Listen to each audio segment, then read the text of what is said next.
This is an absolutely exceptional bird. Why?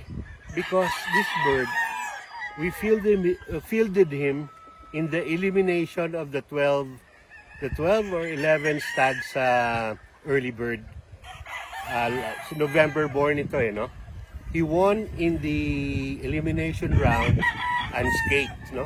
Walang sugat. We rested him and we were forced to use him kasi kulang na kami ng manok. We were forced to use him sa finals. Oh, he won again. So, pero may sugat siya, but not really deep and mortal.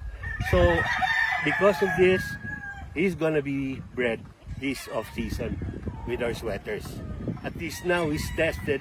He won sa stags twice in one derby. So, hopefully, he will bring us good offsprings.